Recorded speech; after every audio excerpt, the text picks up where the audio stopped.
तेलंगाना के 119 विधानसभा के सीटों में भारतीय जनता पार्टी को 8 सीटें मिली, जबकि कांग्रेस ने 64 सीट जीतकर बहुमत से सरकार बनाने की तैयारी कर ली है।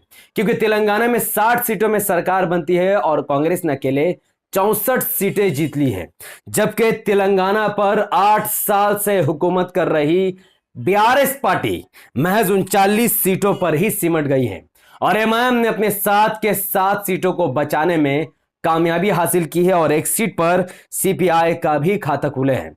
पूरे तेलंगाना में एमआईएम को 2.15% वोट मिला, जबकि बीआरएस को 37.39% और बीजेपी को 13.79% और कांग्रेस को 39.38% वोट मिला है। यानी कांग्रेस को बीआरएस से सिर्फ 2% वोट ही ज्यादा मिला है। एमआईएम ने कुछ सीटें ऐसी है जहां पर एमआईएम प्रचंड बहुमत से जीत हासिल की और कहीं कहीं पर एमआईएम को मुश्किलों का सामना करना पड़ा है। जैसे कि तेलंगाना के बहादुरपुरा असेंबली सीट में एमआईएम के प्रत्याशी मोहम्मद मुबीन साहब को 89,451 वोट मिला, जबकि बीआरएस के प्रत्याशी को 22,426 और कांग्रेस के प्रत्याशी को 14,448 वोट मिले। एमआईएम के प्रत्याशी ने बीजेपी और बीआरएस कांग्रेस के प्रत्याशी को 67,025 वोटों से हराया है, जो एमआईएम के बेहतरीन काम को दर्शाता है। उसी तरीके से तेलंगाना के चंद्रयान गुट्टा में एमआईएम प्रत्याशी अकबरुद्दीन ओवैसी साहब को कुल 99,776 वोटों से चंद्रयान गुट्टा में रहने वाले लोगों ने नवाजा, यानी लगभग अकबरुद्दीन ओवैसी को 1 लाख वोट मिला है। जबकि बीआरएस के प्रत्याशी को 18,116 वोट और बीजेपी के प्रत्याशी को 16,414 वोट मिला है। एमआईएम का प्रत्याशी जनाब अकबरुद्दीन ओवैसी साहब ने बीजेपी और बीआरएस के प्रत्याशी को 81,660 वोट से हराया है, जो कि इतिहास में इतना बड़ा जीत शायद ही किसी को मिला है। तेलंगाना के चारमीनार असेंबली सीट में एमआईएम प्रत्याशी मीर जुल्फकार अली साहब को 49,103 वोट मिला है, जबकि बीजेपी के प्रत्याशी को 26,250 वोट और कांग्रेस के प्रत्याशी को 10,899 वोट मिला है। एमआईएम के प्रत्याशी ने 22,853 वोटों से बीआरएस, बीजेपी और कांग्रेस के प्रत्याशी को धूल चटा दी है। तेलंगाना के कारवान असेंबली सीट में एमआईएम प्रत्याशी कौसर मोहिउद्दीन साहब को 76,942 वोट मिला है, जबकि बीजेपी के प्रत्याशी को 41,023 वोट और बीआरएस के प्रत्याशी को 27,842 वोट मिले हैं। एमआईएम के प्रत्याशी ने इस सीट से बीजेपी और बीआरएस के प्रत्याशी को 35,919 वोटों से धूल चटाई है। तेलंगाना के मलकपेट विधानसभा सीट में एमआईएम प्रत्याशी अहमद बिन अब्दुल्ला बलाला साहब को 55,805 वोट मिला, जबकि कांग्रेस के प्रत्याशी को 29,699 वोट और बीजेपी के प्रत्याशी को 23,731 वोट मिले। एमआईएम के प्रत्याशी ने तेलंगाना के मलकपेट सीट से कांग्रेस और बीजेपी के प्रत्याशी को 26,000 मार्जिन वोटों से हराया है।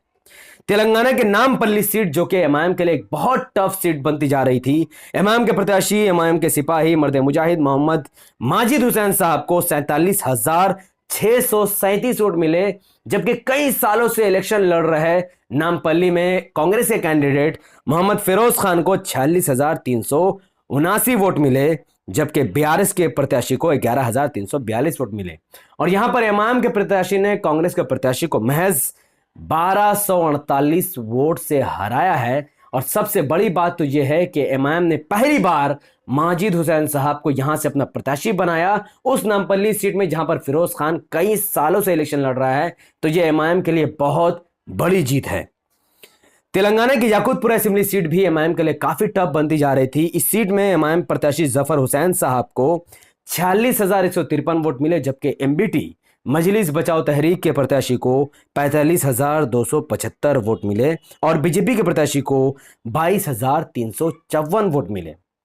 ताज्जुब की बात यह है कि इस सीट में एमआईएम के प्रत्याशी ने सिर्फ 878 वोटों से मजलिस बचाओ तहरीक यानी एमबीटी के प्रत्याशी को हराया है। और यहां पर भी एमआईएम ने पहली बार जफर हुसैन साहब को अपना प्रत्याशी बनाकर यहां पर उतारा था और यहां पर एमबीटी की हार और एमआईएम की जीत हुई है। एमआईएम ने राजेंद्र नगर असेंबली सीट में एक हिंदू प्रत्याशी उतारा था और यहां पर एमआईएम हार करके भी जीत गई, क्योंकि जब आप रिजल्ट देखोगे आप हैरान हो जाओगे।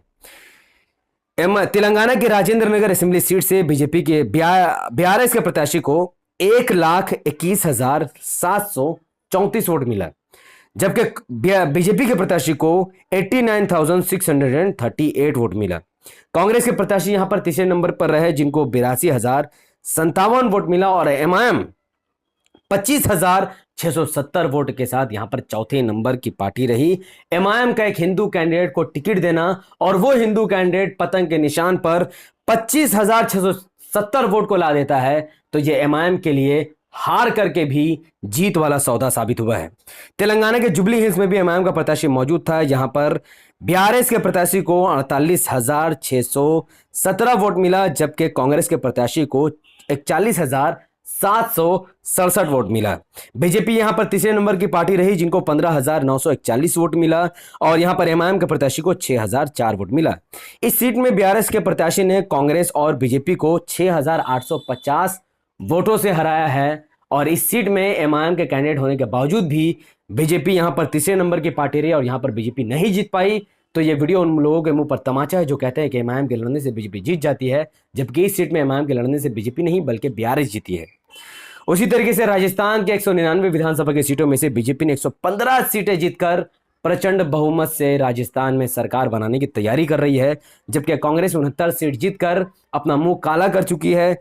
BHRTADVS नाम की पार्टी ने 3 सीटों पर जीत हासिल की है, जबकि बीएसपी ने 2 सीटों पर जीत हासिल की है। बीएसपी ने चुनाव लड़कर फिर भी किसी ने बीएसपी को वोट कटवा नहीं कहा, किसी ने बीजेपी का बी टीम बीएसपी को नहीं कहा, क्योंकि बहुजन समाज पार्टी दलितों की पार्टी है, बहुजन समाज पार्टी मायावती की पार्टी है, मायावती मुस्लिम नहीं है, इसीलिए उनको कोई भी वोट कटवा नहीं कहेगा। आरएलडी के प्रत्याशी को 1 वोट मिला और 8 आजाद उम्मीदवार राजस्थान में जीते हैं। राजस्थान के कमान विधानसभा सीट में एमआईएम ने अपने प्रत्याशी उतारे थे, जिनको सिर्फ और सिर्फ 174 वोट मिले, जबकि यहां पर भारतीय जनता पार्टी के प्रत्याशी को 78,646 वोट मिला, और एक आजाद उम्मीदवार ने एक आजाद उम्मीदवार थे जिनको 64,740 वोट मिला, और यहां पर कांग्रेस के प्रत्याशी को 58,130 वोट मिले।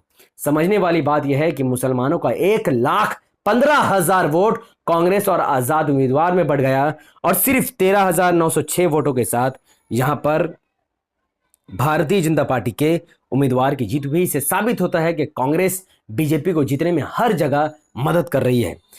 ठीक उसी तरीके से राजस्थान के फतेहपुर में भी एमआईएम ने अपने प्रत्याशी उतारा था, जहां पर कांग्रेस के प्रत्याशी को 84,194 वोट मिला। यहां पर एक मुस्लिम प्रत्याशी की जीत हुई है, जबकि भारतीय जनता पार्टी यहां पर 58,201 वोट के साथ दूसरे नंबर की पार्टी बनी रही, और एमआईएम के प्रत्याशी को यहां पर सिर्फ 273 वोट मिला। तो एमआईएम के इलेक्शन लड़ने के बावजूद भी यहां पर बीजेपी का कोई फायदा नहीं हुआ, बल्कि यहां पर कांग्रेस जीती है, और एमआईएम को बीजेपी के बी टीम बोलने वाले के मुंह पर बहुत जोर से तमाचा पड़ा है।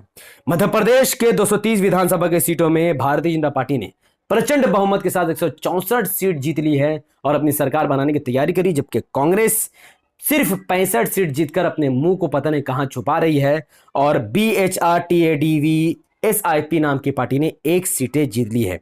मध्य प्रदेश में भी एमआईएम ने एक सीट पर उम्मीदवार उतारे, बुरहानपुर असेंबली सीट में, जिनको 33,853 वोट मिला है, और यह एमआईएम के लिए बहुत बड़ी बात है। पहली बार एमआईएम ने मध्य प्रदेश में विधानसभा के चुनाव लड़े और पहली बार में ही 33,853 वोट ला देना, यह अपने आप में बहुत बड़ी बात है और मध्य प्रदेश के भविष्य के लिए बहुत अच्छी खबर है।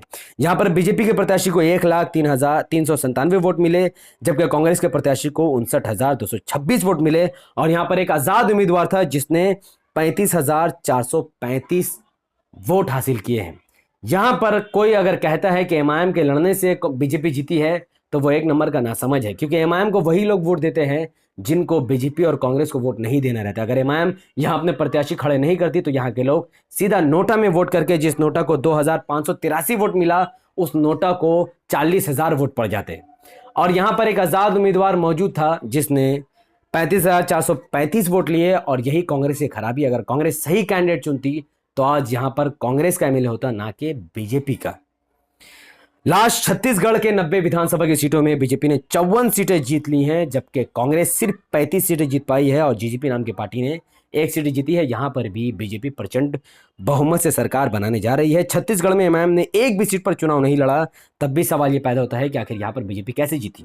तो यहां पर भारतीय जनता पार्टी प्रचंड बहुमत से जीत हासिल कर चुकी है और सबसे बड़ा सवाल यह पैदा होता है कि छत्तीसगढ़, मध्य प्रदेश और राजस्थान में बीजेपी की जीत में क्या ईवीएम का हाथ था, या फिर भारतीय जनता पार्टी और नरेंद्र मोदी जी ने मेजॉरिटी लोगों का दिमाग को हैक कर लिया है। अपना जवाब कमेंट पर जरूर दीजिए। और क्या बात है कि तेलंगाना में कांग्रेस जीती है लेकिन 3 राज्यों में नहीं जीती है, इसका पूरा कच्चा चिट्ठा मैं आपके सामने अगली वीडियो में रखूंगा। तब तक मैं गुजारिश करूंगा कि इस वीडियो को लाइक कीजिए, इसके लिंक को व्हाट्सएप, फेसबुक, इंस्टाग्राम में शेयर कीजिए, अपनी बातों को धड़ाधड़ कमेंट पर रखिए कि आपको क्या लगता है, इस जीत में बीजेपी का हाथ है या फिर ईवीएम का, या फिर कांग्रेस की एक लाचार नीति है। और एमआईएम की जीत पर आप जो भी कहना चाहें वो जरूर कह सकते हैं। सरकार जिसकी भी बने, जिसकी भी गिरे, इससे मुझे कोई परवाह नहीं। एमआईएम 7 सीट जीती है, मैं इसी पर बहुत खुश हूं, क्योंकि जो कुछ भी होता है वो अल्लाह की मर्जी से होता है। मुसलमान जो डिजर्व करते हैं वही मुसलमानों के साथ हो रहा है, चाहे वो 3 राज्यों में कांग्रेस की सरकार हो, या फिर हैदराबाद में एमआईएम के 7 सीट जितना हो, या फिर तेलंगाना में बीआरएस की सरकार खत्म होकर कांग्रेस की सरकार बनने जा रही है। ये सब कुछ अल्लाह की मर्जी से हो रहा है, तो हम इसका स्वागत करते हैं। बहुत बहुत शुक्रिया। अस्सलाम वालेकुम व बरकात। मैं था मोहम्मद नफीस अंसारी और आप देख रहे थे द पॉलिटिकल।